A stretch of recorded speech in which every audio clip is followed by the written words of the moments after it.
Oh my God! Welcome back to themetalfinisher.com. Bruh. Today we're going to do a test to show you two things. First, how easy it is to replace your abrasive in a Empire suction blast cabinet. That's a dry unit. We're also going to replace that abrasive with a mixture of glass bead and aluminum oxide. We planned on doing both the wet and dry and show you how each works. But we're running a little short on time. It's the end of the day, and the dry blast cabinet takes a lot less time, a lot less effort to replace that abrasive. The wet cabinet does take a lot longer because you have to clean it out, get all the water and abrasive out and replace it. So we'll do that either next week or the week after. So today we're going to be using a mixture because I have a special part I want to show you. Bring it on over here, Shawnee. Oh, thank you, sir. Thank you, sir. Good job. Get out of here. All right, this part, we're going to use this part for both the wet and the dry. With the dry, typically we don't need the mixture adding the aluminum oxide because the glass bead does a really good job of removing the rust and shining up the part. But with the wet blaster, you do need to use some kind of angular media or you're just not going to get all that rust off. So we're going to head down to the lab, use about 80% glass bead with 20% of aluminum oxide. And before we head down there, please subscribe to this channel. If you have any product or process reviews you'd like us to tackle, leave them in the comment section. And also follow us on Facebook at The Mobile Blaster. Let's get down to the lab.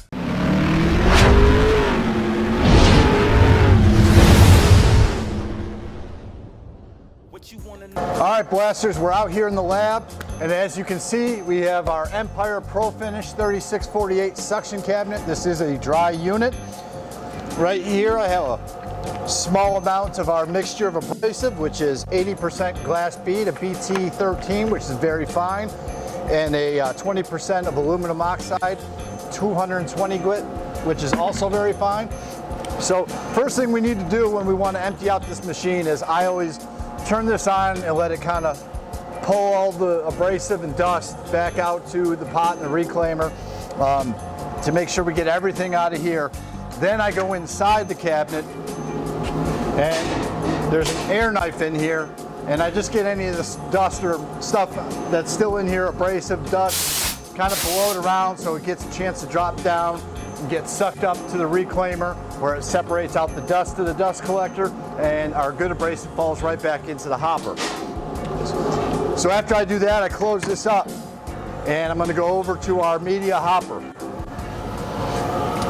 Down here at the bottom, we got a plug where you're going to have to unscrew this piece right here and you're going to pull this rubber stopper out and all the abrasive is going to empty out into there. Bueller. So now that we got that all out of there, we want to go back through again, just make sure anything that's left in the conveying hose or in the cabinet, we blow it off one more time. Go in here, grab the air knife, blow it down, get the gloves all blown out good too. And then we go back over to the storage hopper, pop it out, and as you can see, a little bit more comes out. Now we got our old abrasive out, and it's time to get our mixture on.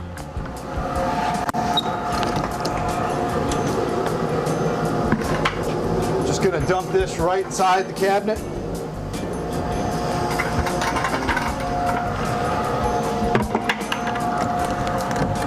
Close that up.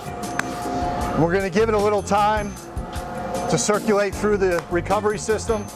All this stuff is fresh abrasive, so none of it should be getting pulled to the dust collector. Any residual from the last abrasive will get pulled out.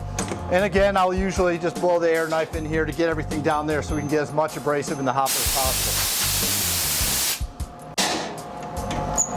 Once you've done that, you've successfully changed out your abrasives. And now you can start your blast process. So stay tuned. We're going to show you what a mixture of 80% glass bead and 20% aluminum oxide do on this rusted piece of steel. Get out there and blast.